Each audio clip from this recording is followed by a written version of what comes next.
Assalamualaikum warahmatullahi wabarakatuh. Teman-teman semuanya, selamat Hari Raya Idul Fitri 1 Syawal 1445 Hijriah. Nah, kami sekeluarga dan segenap tim Penghutan Pink mengucapkan mohon maaf lahir dan batin. Ya teman-teman, saya berada di Dusun Pulau Kunci, Desa Jombatan, Kecamatan Kesamben, Kabupaten Jombang, Provinsi Jawa Timur. Nah, saudaraku semuanya, di depan kita ini ada sebuah tanggul begitu yang sangat panjang sekali.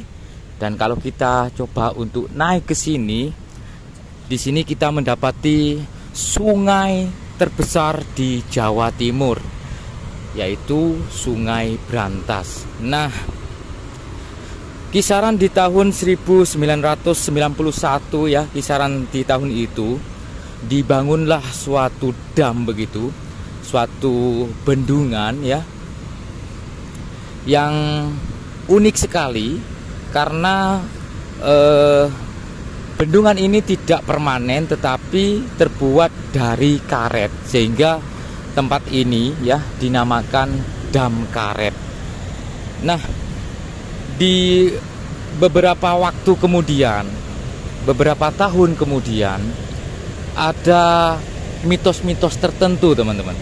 Ada mitos-mitos tertentu yang kaitannya dengan mistis begitu. Banyak orang yang tenggelam ya di bendungan ini. Mungkin kisaran 10 orang lebih lah ya. Dan anehnya,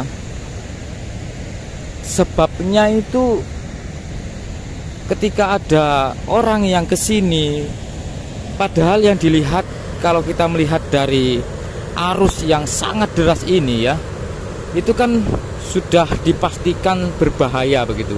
Tapi kebanyakan sebab dari orang yang tenggelam di sini itu, dia tiba-tiba nyemplung begitu, dia tiba-tiba loncat begitu, dan akhirnya tenggelam di bendungan di depan kita ini.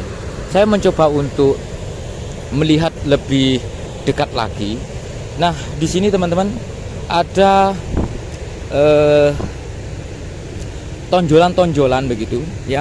Jadi bantaran ini memang sengaja diberi tonjolan-tonjolan yang fungsinya untuk sebagai penggerus ya, penggerus sampah-sampah ketika ini meluap begitu ke sini, maka sampah-sampahnya itu akan terbentur dengan tonjolan-tonjolan batu ini, sehingga tidak apa ya, sehingga hancur begitu. Jadi fungsi dari tonjolan-tonjolan ini adalah seperti yang saya terangkan tadi, untuk menghancurkan sampah ya. Nah teman-teman, di sini yang dimaksud dengan Dam Karet ya, saya mencoba untuk lebih dekat lagi, dan saya melihat dari arus yang sangat deras ini cukup ngeri teman-teman, cukup ngeri sekali. Nah, ini adalah karet ya. Jadi bahan dari bendungan ini adalah terbuat dari karet begitu. Nah, ini di dalamnya itu ada angin begitu, yang benar-benar memang diisi dengan angin dan bisa dikempesin secara manual. Nah, ini ada 5 trap ya, atau 5 bendungan yang terbuat dari karet. Dari sini yang membujur ke sana itu ada 5. Jadi operasionalnya itu dioperasikan dari bangunan yang ada di jauh sana. Di situ ada operatornya. Kalau memang keadaannya banjir dan air ini ataupun sungai ini meluap begitu deras begitu, atau naik begitu, maka di salah satu dari 5 dam karet ini akan dikempesin. Seperti halnya di sebelah sana ya, di situ kan ada di paling tengah, itu memang benar-benar dikempesin teman-teman, supaya airnya itu lebih deras dan seperti membuka begitu, membuka pintu air. Tapi kalau di sini itu memang tidak dikempesin karena keadaannya saat ini tidak begitu naik ya airnya begitu. Nah, jadi di waktu ada apa ya, seperti pegawai begitu yang waktu itu bocor dan disuruh untuk menambal bendungan karet ini. Ternyata ada insiden teman-teman, yang ditambal waktu itu di sebelah utara. Jadi saya saat ini menghadap ke utara ya. Yang ditambal itu di sebelah utara. Terus yang ditambal itu atau dam karetnya itu meledak teman-teman. Jadi meletus begitu, sehingga orang yang menambal waktu itu seketika langsung meninggal dan 3 hari baru ditemukan di kisaran beberapa kilo dari sini. Nah, jadi ini angin ataupun udara yang dimasukkan ke dalam bendungan karet ini itu sangat kuat sekali. Bisa dilihat ya, ini adalah baut-bautnya yang cukup besar begitu, dan di sini menggelembung begitu ya, seperti balon begitu ya teman-teman. Di dalamnya itu isi udara.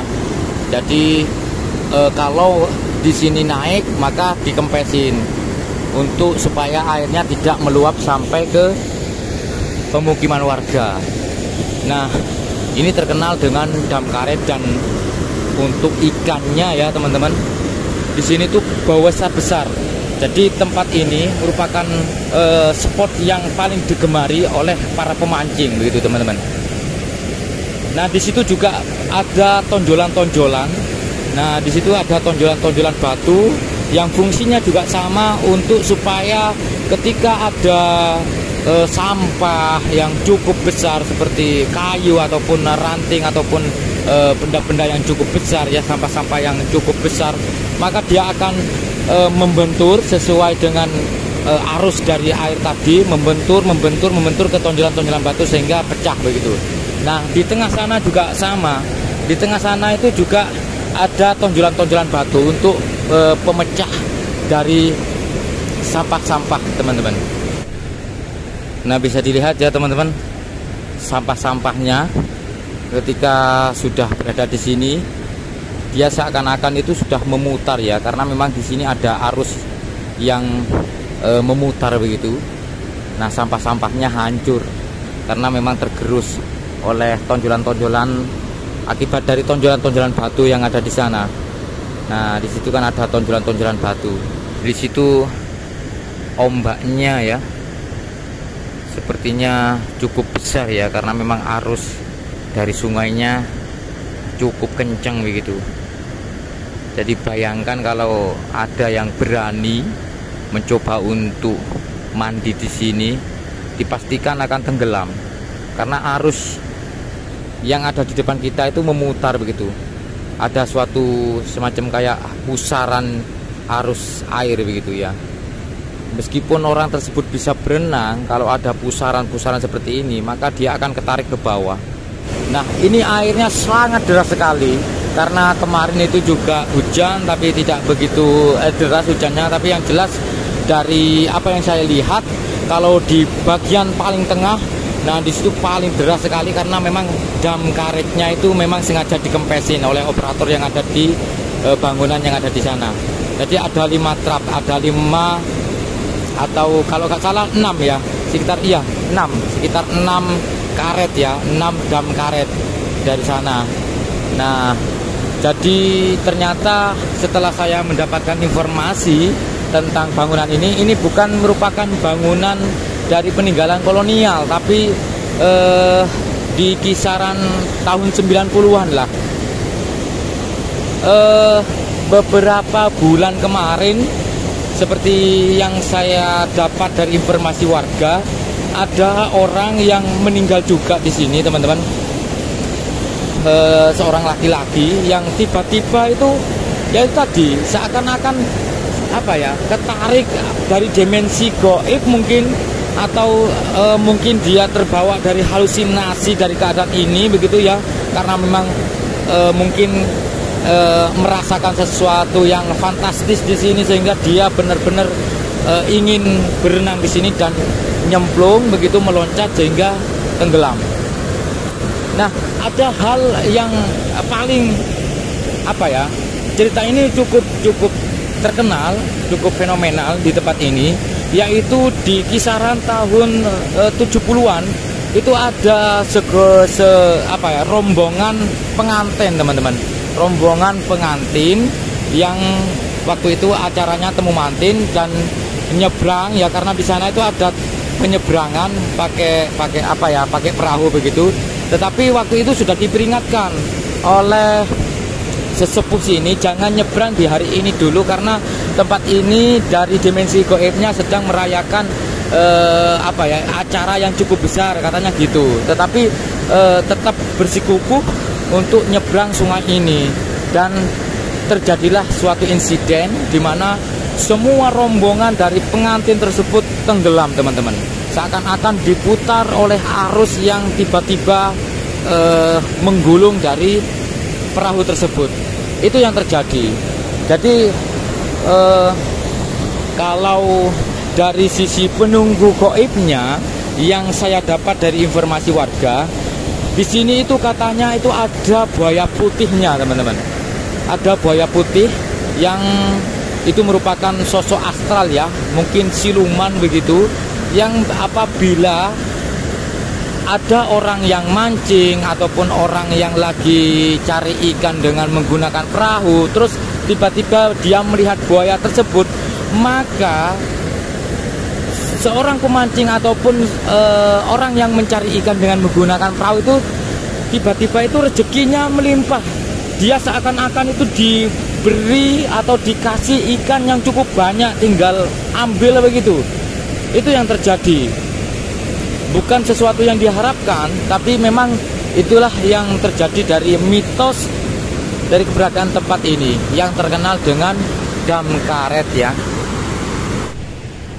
Saya mendapatkan satu orang yang sepertinya berani ya. Nah, dia sepertinya memancing. Dia cukup berani. Nah, ada 2 orang di situ. Dan ikannya itu memang benar-benar besar-besar, teman-teman. Terkenal itu ikan patinnya ya. Bahkan dari beberapa warga yang saya tanyakan barusan di belakang layar itu, tadi malam itu ada orang yang dapat ikan patin itu sebesar paha orang dewasa yang beratnya itu 5 kilo lebih katanya. Saya akan memperlihatkan lebih jelas lagi bahwa penataan batu-batu yang memang sengaja ditata dengan posisi menonjol seperti ini ya. Nah, ini memang sengaja, teman-teman, bukan dari orang yang membangun terus dia tidak bisa begitu, tapi memang sengaja. Ini untuk menggerus sampah-sampah ya. Jadi ini untuk kedalamannya ya, kalau dari posisi atas kisaran 10 meter ya ke bawah sana. Tapi kalau di sungainya sendiri itu sangat dalam sekali ya, sangat dalam sekali.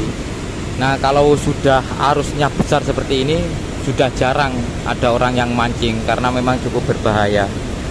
Oke, dari Dusun Pulau Kunci, Desa Jombatan, Kecamatan Kesamben, Kabupaten Jombang, Provinsi Jawa Timur. Semoga bermanfaat dan tetap sehat selalu, tetap semangat, dan wassalamualaikum warahmatullahi wabarakatuh. Rahayu.